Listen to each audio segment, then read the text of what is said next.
तक का जो वीडियो अपलोड हुआ है उसको आपने सुना भी होगा। तो बैकग्राउंड में बहुत ज़्यादा नॉइज़ देखने को मिल रहा होगा आपको, और जो पेन स्क्रीन पर चल रहा है वो काफ़ी लैग कर रहा था। आप लोगों ने बताया भी नहीं ऐसा कुछ प्रॉब्लम हो रहा है। तो एक दिन मैं देख रहा था तो ऐसा कुछ हमें लगा, तो उन्हीं चीज़ों को सही करने में थोड़ा सा और समय लग गया। और ये जो वीडियो अपलोड हुआ है, ये वाला जो इस समय देख रहे हो, इसके बारे में भी आप हमें बताना कमेंट करके कि क्या स्थिति है, इसमें कुछ सुधार है या वही चीज़ें वैसे ही बनी हुई है। इसमें तो वैसे सुधार देखने को आपको मिलेगा। ठीक है, तो ठीक है, चलिए हम क्लास स्टार्ट करते हैं।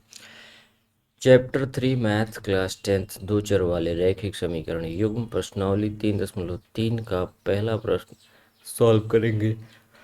हालांकि इसकी वीडियो मैं एक बार बना चुका हूँ, लेकिन उस वीडियो की जो वॉइस है वो काफ़ी वीक है, बैकग्राउंड नॉइज़ बहुत ज़्यादा है और वीडियो काफ़ी लैग भी कर रहा था, इसलिए उसको अपलोड नहीं किया हमने। तो इस क्लास में हम इसे फिर से मैं रिकॉर्ड कर रहा हूँ। ओके, ठीक है फिर।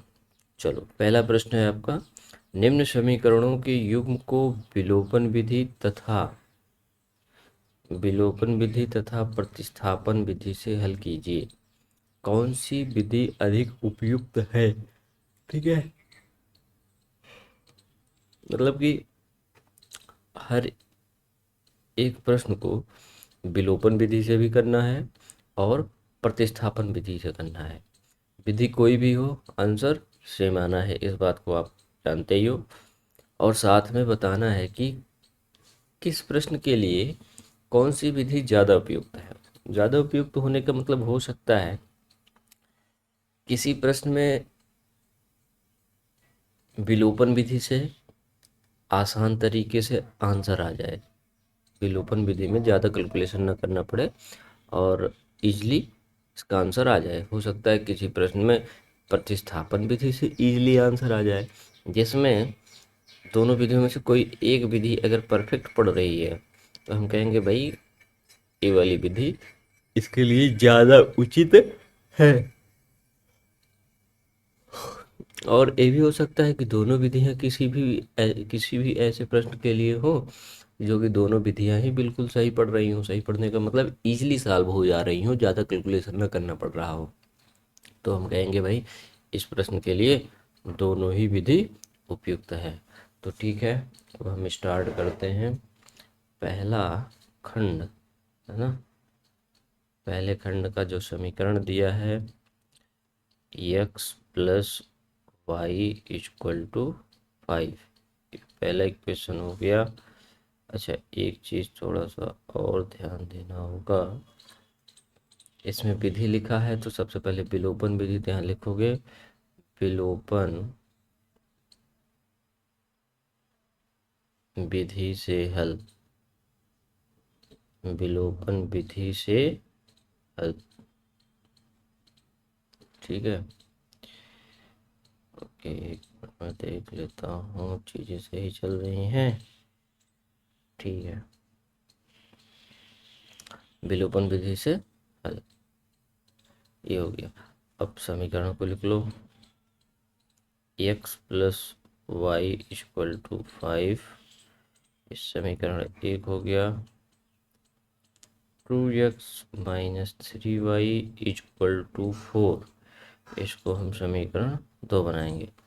विलोपन विधि में किसी एक को विलुप्त करना है, या तो x को या तो y को, तो हम इस समीकरण में x को विलुप्त कर दे रहे हैं। तो x को विलुप्त करने के लिए दोनों समीकरणों में x का मान बराबर होना चाहिए। यहाँ पर देखोगे तो 2x है और यहाँ पर देखोगे 1x है, इसका मतलब यहाँ पर भी 2x बनाना पड़ेगा।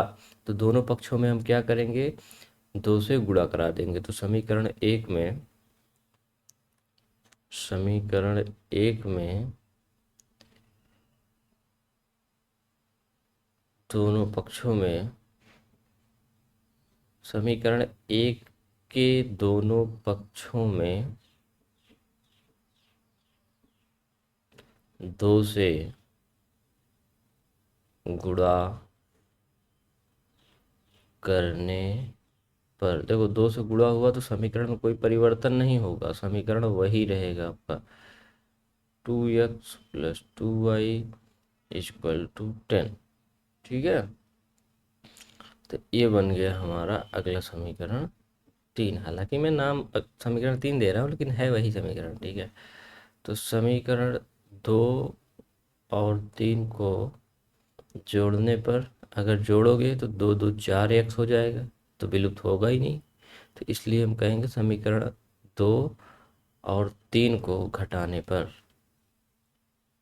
समीकरण 2 माइनस 3 करने पर, तो समीकरण 2 हो गया आपका 2x minus 3y equal to 4, और समीकरण 3 हो जाएगा 2x प्लस 2y बराबर 10। इसे घटा दो, ये माइनस हो गया, ये माइनस हो गया, ये माइनस, ये ख़त्म हो गया। 3y माइनस 2y हो जाएगा तुम्हारा -5y, और यहाँ पर हो जाएगा 10, बड़ी संख्या है तो माइनस 10 में से 4 निकाल दोगे तो 6। तो ये देखो माइनस से माइनस कट जाएगा।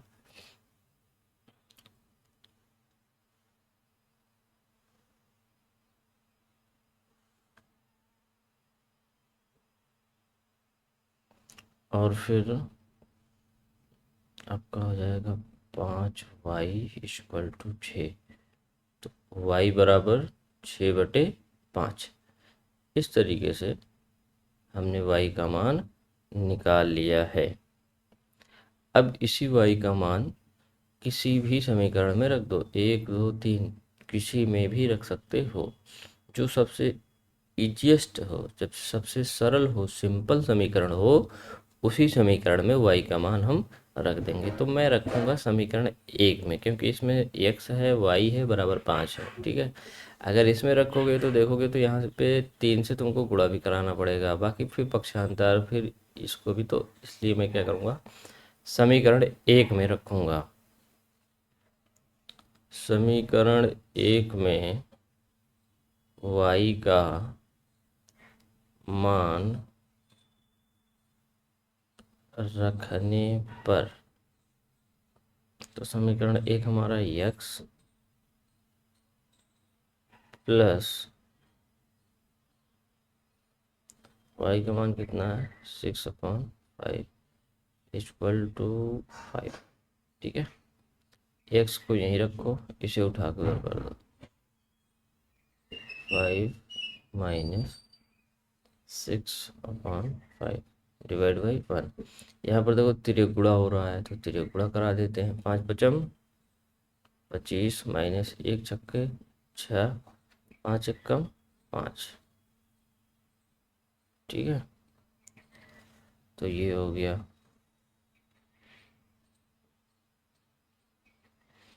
अब आगे देखिए क्या करना है।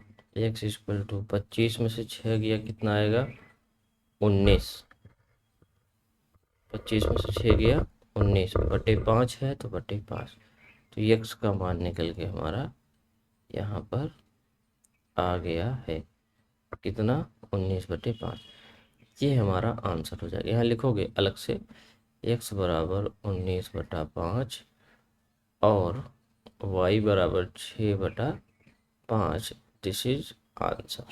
ठीक है, इस प्रकार से इसको लिखना था। ये कौन सी विधि थी, हमारी विलोपन विधि। अच्छा, देखो एक चीज़ और आना चाहिए दिमाग में सवाल, अभी मैं प्रतिस्थापन नहीं बता रहा हूँ, पहले विलोपन देख लो। इसमें हमने x को विलुप्त किया, क्या मैं y को नहीं विलुप्त कर सकता था, कर सकता था। कैसे, इस समीकरण में देखो -3y है और यहाँ पर क्या है, प्लस में y है, तो पहले समीकरण के दोनों पक्षों में -3 से गुणा कराते हम, या सिर्फ 3 से गुणा करा देते। ठीक है, दोनों कंडीशन था, 3 से गुणा कराती तो प्लस में आता, और यहाँ पे पहले से माइनस है, तो प्लस माइनस मतलब दोनों को जोड़ना पड़ता, तब जाके y विलुप्त हो जाता। जिस प्रकार से x को बराबर कर दिया हमने, इसी प्रकार से y को भी बराबर करके हम y को विलुप्त करके x की वैल्यू निकाल पाते हैं। ठीक है, तो आप लोग इस मेथड को भी यूज़ करना, मतलब कि पहले तो मैंने एक्स को विलुप्त किया है, आप वाई को विलुप्त करके क्वेश्चन करने की कोशिश करना। ठीक है, ओके। अब हम इसी प्रश्न को प्रतिस्थापन विधि से हल करेंगे। तो इसको इरेज कर दिया जाए। प्रतिस्थापन विधि से हल, प्रतिस्थापन विधि से हल। समीकरण हमारा x plus Y equal to 5, जिसको हम कहेंगे समीकरण 1, और दूसरा समीकरण है 2x minus 3y equal to 4, जिसे हम कहेंगे समीकरण 2। इसमें प्रतिस्थापन विधि अप्लाई करना है, मतलब प्रतिस्थापित करना है। x अथवा y दोनों में से किसी एक का मान एक समीकरण से उठाकर दूसरे समीकरण में प्रतिस्थापित कर देना है। ठीक है, तो इस चीज़ को यहाँ से मैं x की वैल्यू निकाल रहा हूँ, इसको उधर कर दो। x equal to 5 minus Y को हमने इधर कर दिया तो ये माइनस में आ गया। इसे बना दो समीकरण 3। ठीक है, अब लिखोगे समीकरण 2 में x का मान रखने पर, देखो x का मान यहाँ पे निकल के आ गया है, जो कि y के रूप में आया हुआ है। समीकरण 2 में x का मान रखने पर, तो यहाँ पर 2x के स्थान पर 5 minus Y minus 3y equal to 4। ठीक है, 2 का मल्टीप्लाई इधर करा दोगे तो 2 पंचे 10 माइनस 2y माइनस 3y बराबर 4। तो ये तुम्हारा 10 हो गया, ये माइनस 2y और माइनस 3y कितना हो जाएगा भाई, माइनस 5y इक्वल टू 4। तो इस 10 को उठा के मैं इधर लेकर आऊँगा, माइनस 5y इक्वल टू 4। 10 इधर आएगा तो हो जाएगा -10, तो -5y बराबर 4 में से 10 जाएगा नहीं, 10 में से 4 निकालेंगे 6 हो जाएगा। जो संख्या बड़ी है उसका चिन्ह लगा देना है। ठीक है, इस प्रकार से अब y बराबर -6 अपॉन -5, माइनस और माइनस दोनों कट गए, तो y की वैल्यू साफ सुथरी निकल के आ गई है 6/5। ओके, ये y का मान है। यही y का मान उठा के इन तीनों में से किसी भी समीकरण में रख सकते हो। ठीक है, तब भी सही रहेगा, लेकिन सामान्य रूप से समीकरण 3 में ही हम रखते हैं। इसका कारण ये है क्योंकि इसमें x equal to 5 minus y आ चुका है, माने x जो है y के रूप में हमें ज्ञात है, तो y की वैल्यू रख के डायरेक्ट हम x की वैल्यू ज्ञात करते हैं। तो वही समीकरण 3 में y का मान रखने पर, ठीक है, देखो जो अभी भी मैं कह रहा हूँ कि y का मान किसी भी समीकरण में उठा के रख सकते हो। ये काम आप कब करोगे कि किसी भी समीकरण में कोई भी वैल्यू उठा के रख सकते हो, जब हम दोनों समीकरणों को एक साथ मिला के कोई एक मान ज्ञात कर चुके हैं। मतलब दोनों समीकरण को एक बार मिलाना जरूरी है।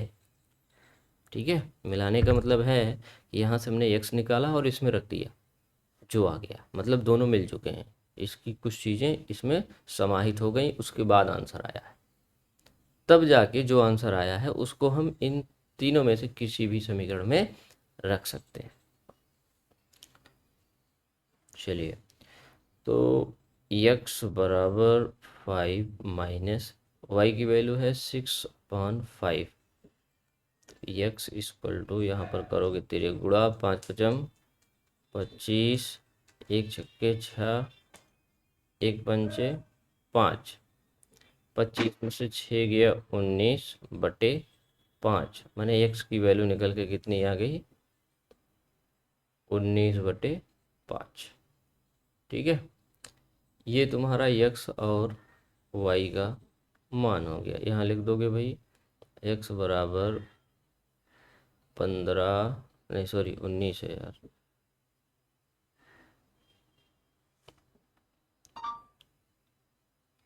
x बराबर 19/5 और y बराबर 6/5, ये हमारा आंसर है। तो अब बताओ आप कौन सी विधि इसके लिए बेटर हुई, किसमें कैलकुलेशन कम से कम करना पड़ा। अगर मेरे अकॉर्डिंग पूछोगे तो मैं तो कहूँगा इस प्रश्न के लिए दोनों ही विधियाँ बिल्कुल इजी हैं, है ना। तो यहाँ पर मैं जो लिख रहा हूँ, आपको जो इजी लगा हो आप उसे लिखना। ओके,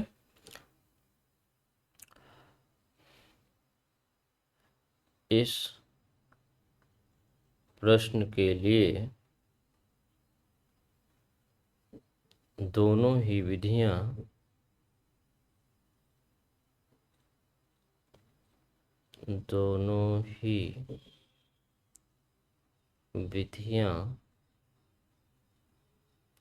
उपयुक्त हैं।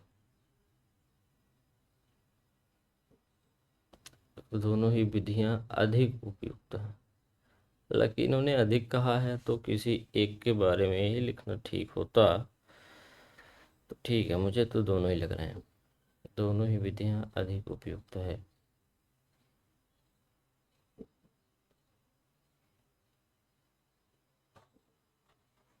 ठीक है, आपको जो भी विधि उपयुक्त लगी हो आप उसे लिखना। ठीक है, जैसे मान लो कुछ लोगों को लग रहा होगा कि भाई विलोपन विधि से हमने बहुत ही आसान तरीके से इसको सॉल्व कर लिया है, तो नीचे लिखोगे इस प्रश्न को हल करने के लिए विलोपन विधि अधिक उपयुक्त है। ये आपके मन की बात को जानना चाह रहा है प्रश्न। ठीक है, ओके। चलिए अब हम अगले प्रश्न की तरफ बढ़ते हैं। अगला प्रश्न हमारा दूसरा है, दूसरा खंड, पहले का दूसरा खंड। कह रहा है कि 3x + 4y = 10। तो इसमें विलोपन और प्रतिस्थापन दोनों विधि अप्लाई करके देखना है। तो सबसे पहले हम विलोपन विधि लिखेंगे भाई। ये है हमारा दूसरा प्रश्न, विलोपन विधि से हल। ठीक है, समीकरण आपका हो गया 3x + 4y = 10, जिसको हम कहेंगे समीकरण 1। दूसरा है 2x - 2y = 2, जिसको हम कहेंगे समीकरण 2।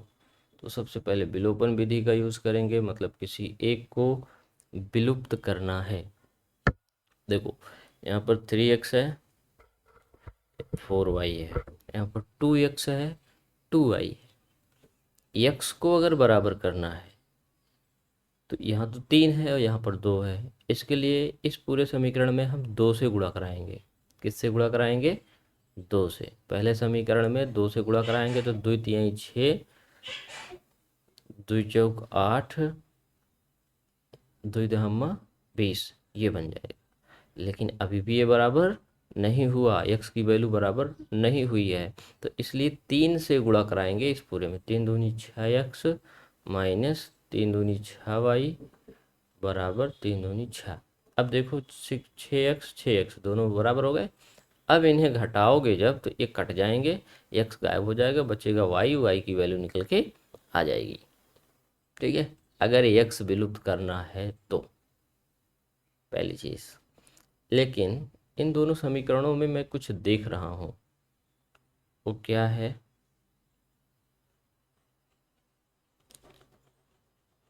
देखो बता रहा हूँ, इस तरीके से भी हल कर सकते हो। ठीक है, ऐसे भी बना के हल कर सकते हो, बातें वही हैं। मैं इन दोनों में ये देख रहा हूँ, यहाँ पर देखो 2y लिखा हुआ है, यहाँ पर 4y है। अगर इस समीकरण में 2 से गुणा करा दिया जाए तो 2 दूनी 4x, 2 दूनी 4y, 4y आ गया, और 2 दूनी 4, 4y 4y आपस में कट जाएंगे, x बचेगा तो x की वैल्यू निकल के आ जाएगी। इसलिए मैं इस चीज़ को देख रहा हूँ और यही करने वाला। तो समीकरण 2 के दोनों पक्षों में, दोनों पक्षों में 2 से गुणा करने पर, ठीक है, तो इसमें भाई 2 से गुणा करा दिया जाए, 2 दूनी 4x माइनस 2 दूनी 4y बराबर 2 दूनी 4। ये हो गया हमारा समीकरण 3। समीकरण 1 और 3 को जोड़ने पर, अब इसमें जोड़ेंगे इसलिए क्योंकि यहाँ पर 4y प्लस में है और यहाँ पर 4y माइनस में है। अगर हमने माइनस किया तो इसका चिन्ह बदल के प्लस में हो जाएगा, तो प्लस प्लस जुड़ जाएगा, तो 4 4 8y हो जाएगा, तो यहाँ पे विलुप्त हुआ ही नहीं।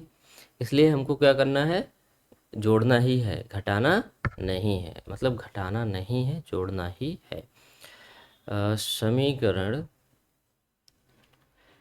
1 धन 3 करने पर, एक क्या है 3x प्लस 4y बराबर 10। अच्छा, यहाँ पर जो समीकरण 2 है उसी को हमने समीकरण 3 बनाया है, बस दोनों पक्षों में 2 से गुणा करवा दिया है। तो ये दोनों समीकरण एक ही हैं, सेम ही हैं, ठीक है। अच्छा, ये कौन सा समीकरण हो गया भाई, पहला समीकरण। तीसरा क्या कह रहा है हमारा, 4x minus 4y equal to 4। इन्हें जोड़ना है इसलिए हम चिन्ह बदलेंगे नहीं। अच्छा, चिन्ह क्यों बदलते हैं इसको जानते हो? अगर जानते हो तो नीचे लिखना कमेंट में यस, और अगर नहीं जानते हो लिखना नहीं जानता हूँ सर, आप बताओ। तो इसको भी हम बताएंगे आपको कारण क्या है कि जो हम माइनस करते हैं यहाँ पे, ठीक है। तो चलो, +4y और -4y, तो ये दोनों कट गए क्योंकि घट जाएंगे, और 3x 4x जुड़ रहा है, तो 4 3 7 x बराबर 10 4 14।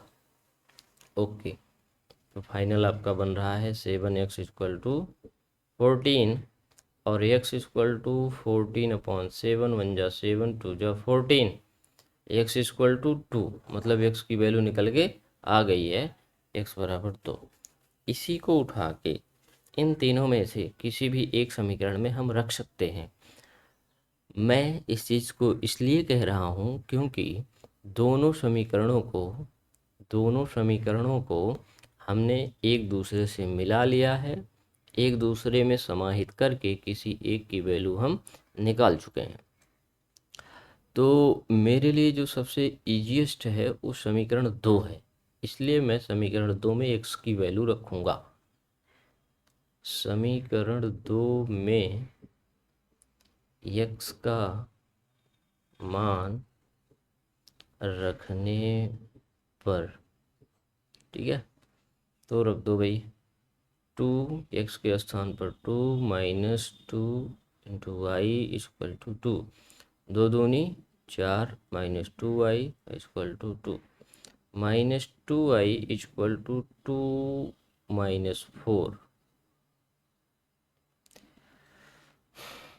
आगे -2y इक्वल टू 2 माइनस 4 करोगे तो बड़ा 4 है तो माइनस का चिन्ह लगेगा, 4 में से 2 गया 2, y बराबर -2/-2, तो कितना आएगा 1, y बराबर कितना आ गया 1, माने x बराबर 2 y बराबर 1, ये आपका इसका आंसर हो जाएगा। ठीक है, आई होप चीज़ें आपको अच्छे से समझ में आई होंगी।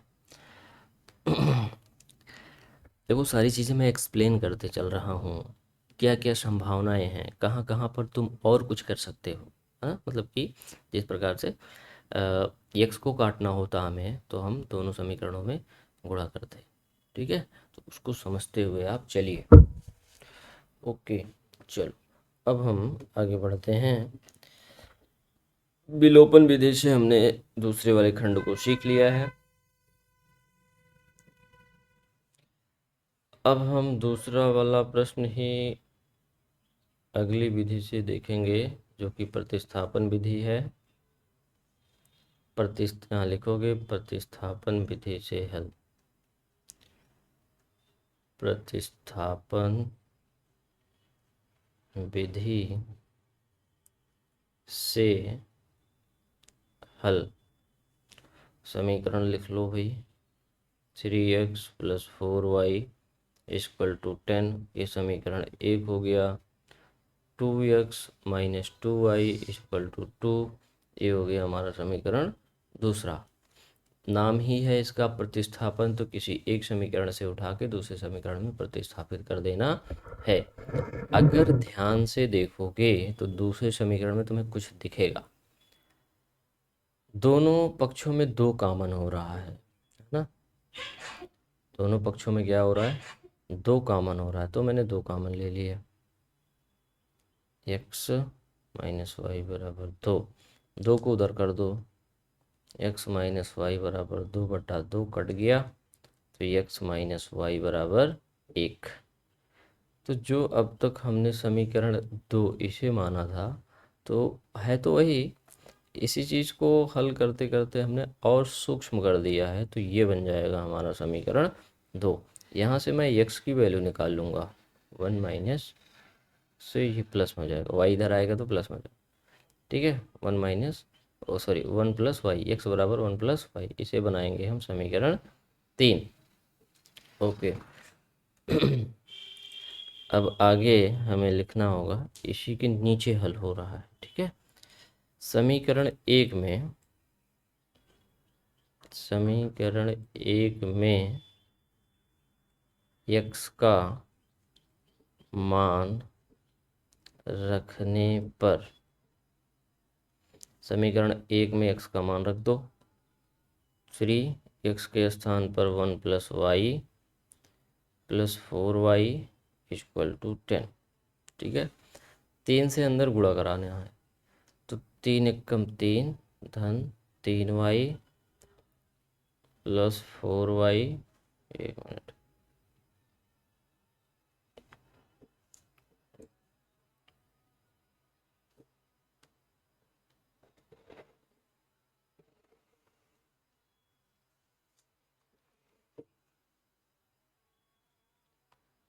4y = 10।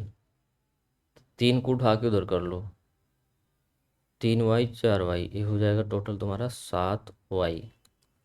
और इधर 10 पहले से है, 3 को उठा के उधर करोगे तो क्या हो जाएगा, -3, तो 7y = 7। तो y बराबर कितना हो गया, 7/7 से कट गया, कितना आ गया, 1। y = 1। ठीक है, जब हम विलोपन विधि से हल किए थे तब भी y का मान हमारा कितना आया था, 1 आया था, तो इसमें भी कितना आया है, y। अब किसी भी एक समीकरण में y का मान रख सकते हो। सबसे ईजीएस्ट समीकरण इस समय आपका समीकरण 3 है, इसलिए वो उसी में हम रखेंगे। समीकरण 3 में y का मान रखने पर, ठीक है, तो समीकरण 3 हमारा क्या कह रहा है भाई, x = 1 + y कितना है, 1 ही है, तो x = 2। x बराबर कितना आ गया, 2 आ गया। तो माने x = 2 आया है और y = 1, यही हमारा आंसर हो जाएगा। ठीक है, हमने दूसरे खंड को भी विलोपन विधि और प्रतिस्थापन विधि से देख लिया। दोनों में सबसे इजी इस प्रश्न में मैं अगर कहूँ तो मुझे प्रतिस्थापन विधि लग रहा है, इसलिए मैं लिखूंगा इस प्रश्न के लिए सबसे अधिक उपयुक्त प्रतिस्थापन विधि है, प्रतिस्थापन विधि है। हो सकता है आपको विलोपन विधि अच्छी लगी हो, उससे आपने जल्दी से फाइंड कर लिया हो एक्स और वाई की वैल्यू, तो आप लिखना इस प्रश्न के लिए सबसे अधिक उपयुक्त विधि विलोपन विधि है, जो भी आपको सही लगा। ठीक है, चलिए अब हम अगले प्रश्न की तरफ बढ़ते हैं। खंड तीसरा है, इसमें सबसे पहले हम विलोपन विधि से हल करेंगे। विलोपन विधि से हल, ठीक है। तो इक्वेशन को सबसे पहले लिख लो, 3x minus 5y minus 4 equal to 0, जो कि समीकरण 1 बन गया। दूसरा है 9x equal to 2y plus 7, जिसे हमने कहा समीकरण 2। विलोपन विधि का मतलब हो गया कि भाई विलुप्त करना है। तो एक चीज़ ध्यान से देखोगे, यहाँ पर बराबर यहाँ पर बराबर 0 है और यहाँ पर बराबर 2y प्लस 7 है। तो इस चीज़ को उठा के हम इधर करेंगे, मतलब पक्षांतर करेंगे। 9x माइनस 2y माइनस 7 बराबर 0, और अब हम इसे समीकरण 2 बनाएंगे। ठीक है, तो देखो 3x यहाँ पर है, 9x यहाँ पर है, इसका मतलब इसे 9x बनाने के लिए 3 से पूरे में गुणा करना होगा। तो समीकरण 1 में 1 के दोनों पक्षों में 3 से गुणा करने पर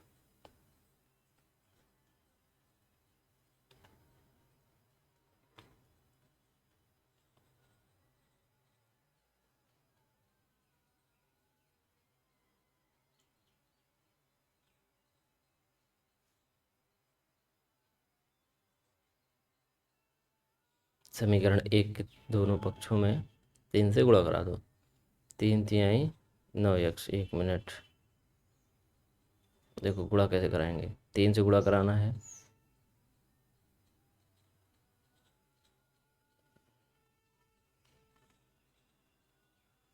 डायरेक्ट मैं इसलिए नहीं कर रहा हूँ ताकि आप इजीली समझ पाओ। ठीक है, यहाँ पर भी 3 से गुणा कराओगे तो 3 शून्य शून्य हो जाएगा, हालांकि है ना।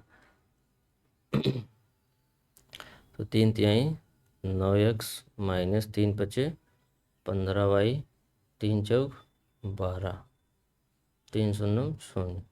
तो इसको हम बना लेंगे भाई समीकरण 3। तो लिखोगे समीकरण 1 माइनस 2 करने पर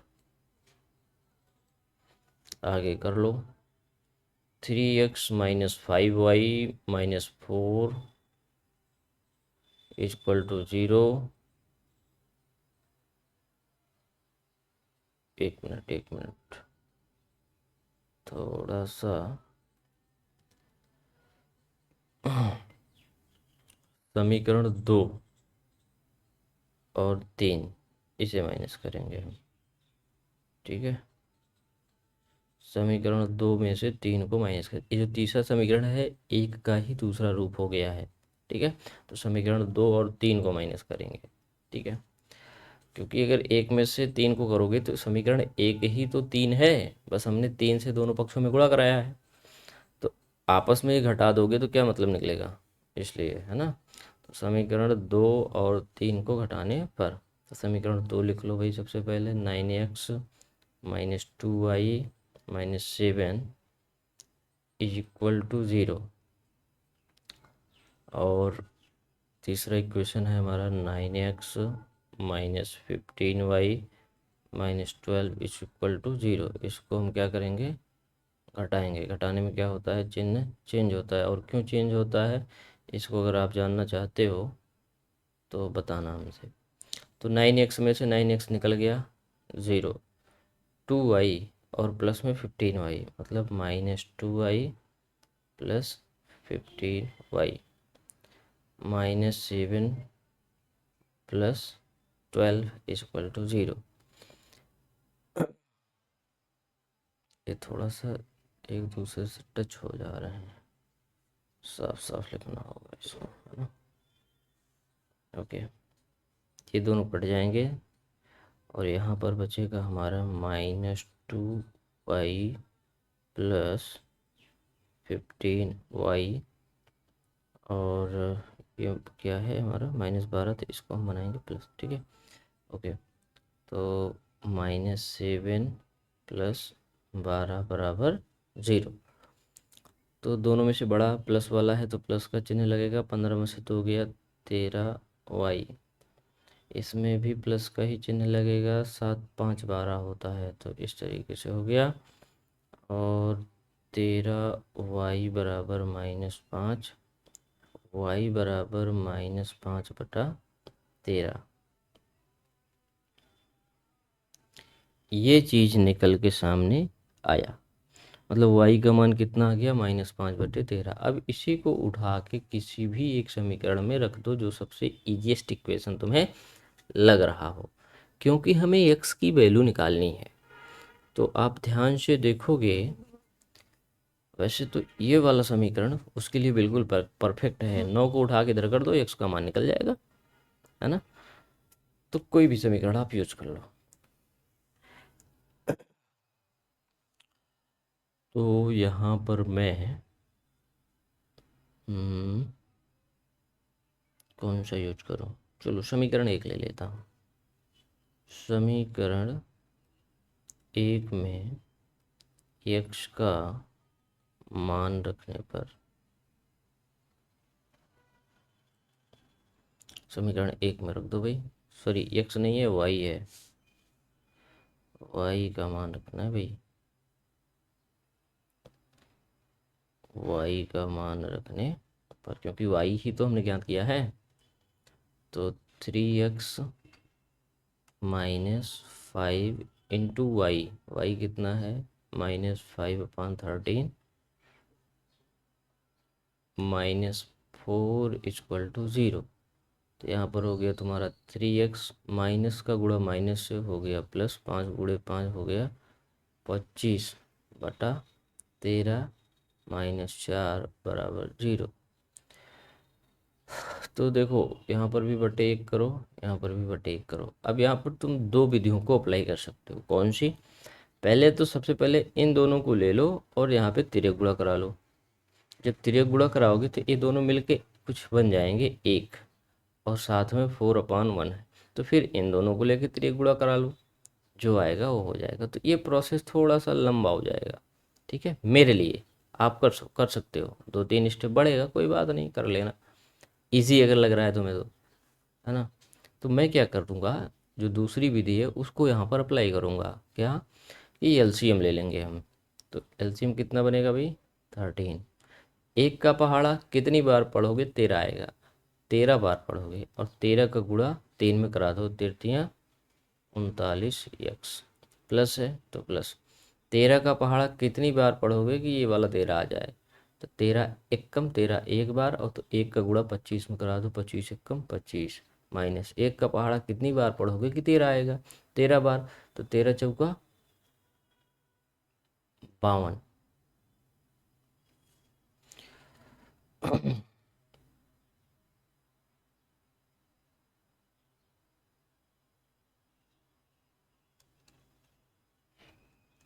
= 0, ठीक है।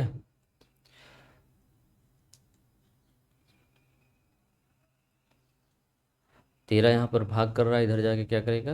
गुणा 39x, और प्लस में 25 है, माइनस में 52 है, तो माइनस में आंसर आएगा। 50 होता तो 25 आ जाता, 2 और है तो 27 आएगा, बराबर 0। x बराबर, इसको उधर कर लो, प्लस में 27, x बराबर 27/39, 3×9 27, और 3 एकम 3, 3×3 9। तो x की वैल्यू कितनी आ गई? 9/13। तो यहाँ से y की वैल्यू आ गई, और यहाँ से x की भी वैल्यू आ गई है, ठीक है। तो यहाँ पर लिखोगे x बराबर 9/13 y बराबर -5/13। तो अभी हमने एक ही विधि करा है ना, देखते हैं विलोपन। ठीक है, तो x और y की वैल्यू हमें पता चल गई। ठीक है, अब हम बढ़ते हैं आगे। तीसरे ही प्रश्न को प्रतिस्थापन विधि से हल करेंगे।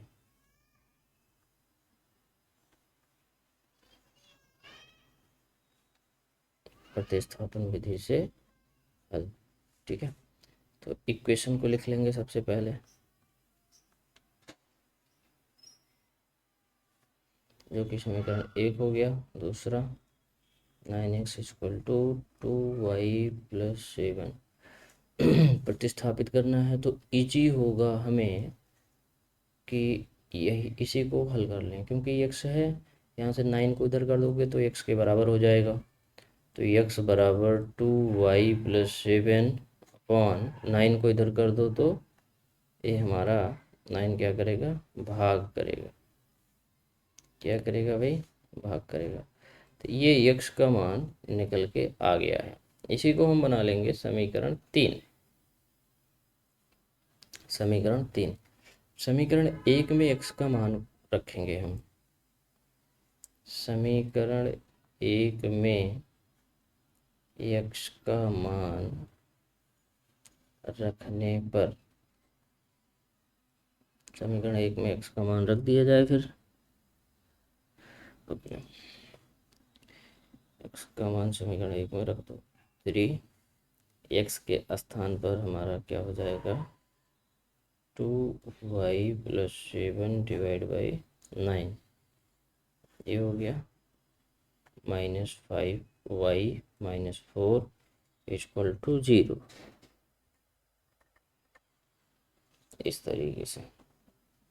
ओके, अब हम देखेंगे तो 3 पूरे से गुणा कर रहा है, तो 3 को इससे काट देंगे। 3 एकम 3, 3×3 9।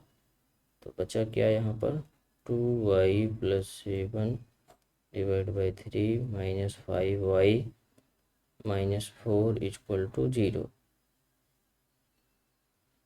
Equal to 0। ओके, ठीक है, तो ये चीज़ हो गया। अब आगे देखते हैं। ठीक है, यहाँ पर तिरक गुणा करा /1/1। इन दोनों को एक साथ हल कर लो, कोई एक आएगा फिर उसको और इसके साथ हल करना है। तो मैं एलसीएम लेके काम करूँगा। ठीक है, तो यहाँ पर मैं एलसीएम ले रहा हूँ। एलसीएम हमारा बन जाएगा 3। तो 2y+7 और यहाँ पर नीचे 1 है, 1 का पहाड़ा 3 बार पढ़ोगे, 3×5 = 15 हो जाएगा। मैंने 15y - 4×3 = 12। 0। इस 3 को उठा के उधर भेज दो। 2y+7 -15y -12 बराबर 0। 2y और -15y तो हो गया तुम्हारा -13y। और इसी प्रकार से +7 और -12, तो 7 5 12 -5 हो जाएगा। ठीक है, y बराबर -5 बटा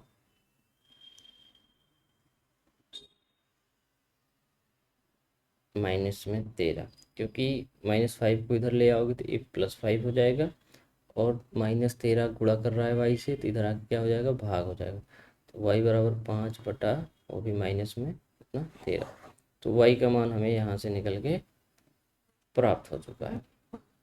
अब हम इसी y के मान को उठा के समीकरण 3 में रख देंगे। समीकरण 3 में y का मान रखने पर, चलो भाई रखते हैं। तो 2y का मान है तुम्हारा -5/13 + 7/9। ए बराबर है x के। समीकरण 3, x 2 y के स्थान पर y की वैल्यू रख दिया गया है। अब इसी को हल कर लो। एक्स का मान निकल के आ जाएगा। एक्स इक्वल टू, देखो 2 का गुणा 5 में कराओ, 5 दूनी 10 बटा 13 प्लस 7 बटे 1 करके 13 गुणा करा सकते हो 1। ठीक है, 1 का गुणा इसमें कराओगे तो -10 प्लस 13 सते 91 बटा 13 गुणे, ये पूरा उल्टा हो जाएगा 1/9। देखो 10 माइनस में है, 91 प्लस में है, तो ये हो जाएगा तुम्हारा 81/13 गुणे 1/9। 9 एक कम 9, 9 9 81। ओके, तो 9 का गुणा 1 में, 9 एक कम 9/13, मैंने एक्स का मान निकल के आ गया तुम्हारा कितना,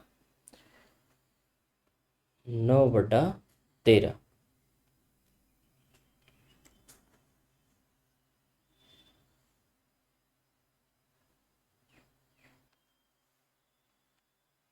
ठीक है, आई होप ये चीज़ें आपको समझ में आ गई होंगी।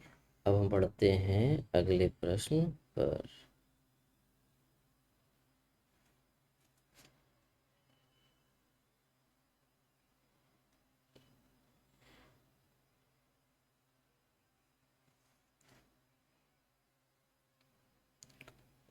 ठीक है, चौथा प्रश्न देखोगे तो x/2 plus 2y/3 minus 1, sorry, बराबर -1, ये पहला समीकरण हो गया। दूसरा है x-y/3 बराबर 3। तो हमको कौन सी विधि लेनी है, सबसे पहले विलोपन विधि, यहाँ लिख देना अपना, विलोपन विधि से हल। ठीक है, तो देखो x को अगर बराबर करना है तो इसमें हमें दोनों पक्षों में 1/2 से गुणा कराना होगा। जब गुणा कराओगे तो x/2 ये हो जाएगा, y/6 हो जाएगा और 3/2 हो जाएगा, अगर x को बराबर करना है तो। और अगर y को बराबर करना है तो इसमें देखोगे 2y/3 है, इसमें y/3 है। ठीक है, इसका मतलब इसमें थोड़ी सी कमी है, तो 2 से दोनों पक्षों में गुणा करा दोगे तो इससे क्या हो जाएगा, हमारा y बराबर हो जाएगा। लेकिन बराबर किसी एक को करना है, क्योंकि किसी एक को ही हम विलुप्त करने वाले हैं। तो मैं सोच रहा हूँ इस समीकरण में दूसरे वाले में जो y है उसी को विलुप्त कर दूँ। तो समीकरण 2 में 2 से गुणा करने पर, गुणा करने पर 2 में 2 से गुणा करा दो, देखो इस तरीके से गुणा हो गया, 2x माइनस 2y/3 बराबर 3 दूनी 6, ये बन गया तुम्हारा समीकरण 3। अब समीकरण 1 और 3 को जोड़ने पर, जोड़ेंगे क्यों, क्योंकि 2y/3 यहाँ पर माइनस में है और यहाँ पर प्लस में है। समीकरण 1 धन 3 करने पर, समीकरण 1 धन 3 कर लिया जाए भाई। एक कहाँ है, यहाँ है, ठीक है, यहाँ करता हूँ, x/2 plus 2y/3 equal to -1, समीकरण 1 हो गया। और तीसरा समीकरण है हमारा 2x minus 2y/3 equal to 6। इसको जोड़ना है तो जोड़ने में चिन्ह बदला नहीं जाता है, इस चीज़ को देखो और इस चीज़ को, ये वैल्यू माइनस में, ये वैल्यू प्लस में, धन ऋण कट गया, एक ही है ना, मतलब घट गया, घट के 0 हो गया। यहाँ पर बचा क्या हमारा, x/2 plus 2x equal to -1 plus 6। ठीक है, बटा 1, तो त्रिगुणा x, एक x का गुणा x हो जाएगा, तो दूनी 4, x/2, यहाँ पर हो जाएगा हमारा 5, x और 4x हो गया कितना, 5x। 2 भाग कर रहा है, इधर जा क्या करेगा, गुणा, 2 पंचे 10, तो x बराबर 10/5, गुणा कर रहा है, यहाँ भाग, 5 दूनी 10, तो x की वैल्यू कितनी आ गई भाई, x बराबर 2। ये x का मान निकल के आ गया हमारा। किसी भी एक समीकरण में उठा के इसको रख देना है। विलोपन विधि से हल हो रहा है, ठीक है। तो समीकरण 3 में मैं रख देता हूँ, है ना। आपको जो उचित लगे वो करना। समीकरण 3 में करने का मतलब उस समीकरण में रखना। समीकरण 3 में x का मान रखने पर समीकरण 3 में, तो ठीक है, तो यहाँ पर मैंने रख दिया बराबर 6, ठीक है। 2 दूनी 4 minus 2y divide by 3 equal to 6। तिरक गुणा करा लो, 4 3 12, 2y बटा 3 बराबर 6। 12 माइनस 2y, 3 इधर भेज दोगे, 6 तिरिक 18। तो इस 12 को उधर कर दो, यहाँ बचेगा 2y बराबर 18 माइनस 12, 12 6 18, तो 6 हो गया, वो भी प्लस में, ठीक है। तो मतलब 2y बराबर 6 आ गया। तो y बराबर 6 बटा माइनस 2 द्वितीय 6 बराबर -3। y की वैल्यू कितनी आ गई भाई? -3 आ गई। तो इस तरीके से आपका विलोपन विधि के द्वारा हमने x और y का मान निकाल लिया है, ज्ञात कर लिया है, ठीक है। ओके, अब हम प्रतिस्थापन विधि से इसी को ज्ञात करने वाले हैं। तो चौथा प्रश्न है प्रतिस्थापन विधि से हल। चौथे प्रश्न का प्रतिस्थापन विधि से हल करते हैं, ठीक है। x/2 plus 2y/3 equal to -1 समीकरण 1 हो गया। -y/3 बराबर 3 समीकरण 2 हो गया। तो समीकरण 2 से x की वैल्यू मैं निकाल लेता हूँ। कहीं से भी निकाल सकते हो, लेकिन ये थोड़ा इजी है इसलिए मैं इसे कर रहा हूँ। गुणा कराओ, 3 3 9 प्लस y/3। ये हमारा x का मान निकल के आ गया, जिसको हम बनाएंगे समीकरण 3। अब x का मान उठा के हमको समीकरण 1 में रखना होगा, तभी तो प्रतिस्थापित होगा। समीकरण 1 में x का मान रखने पर रख दो भाई 9 प्लस y डिवाइड बाई 3 बटा 2 प्लस 2y बटा 3 बराबर -1, ठीक है। यहाँ से y का मान निकालना है हमें। तो 9 प्लस y बटे 3 गुणे 1/2, यहाँ पर बटे 1 करके उल्टा कर दोगे, ठीक है। 2y/3 equal to -1। तो 9 प्लस y डिवाइड बाई 3 दूनी 6 plus 2y/3 equal to -1। LCM ले लो, यहाँ पर 6 हो जाएगा। तो 9 प्लस वाई प्लस 3 दूनी 2 दूनी 4, y बराबर -1। ओके, 6 को इधर भेज दोगे, 9 प्लस वाई प्लस 4y बराबर 6 कम 6, जो कि माइनस में हो गया। और इस 9 को उठा के उधर कर लो, 1y 4y, टोटल कितने हो गए? 5y। 9 को उठा के उधर कर लोगे तो किस में आ जाएगा भाई? माइनस में 9 आ जाएगा आपका। 5y इक्वल टू -9 -6 -15 हो जाएगा। y बराबर हो गया -15/5, 5 कम 5 5 6 15। तो y का मान कितना आ गया? -3। y का मान निकल के हमारे पास आ गया है -3। इस चीज़ के नीचे तुम्हें लिखना है, मैं यही लिख रहा हूँ। समीकरण 3 में y का मान रखने पर y का मान -3 आया है, वही रख देना है। 9 y के स्थान पर -3/3, 9 as it is, plus minus -3/3।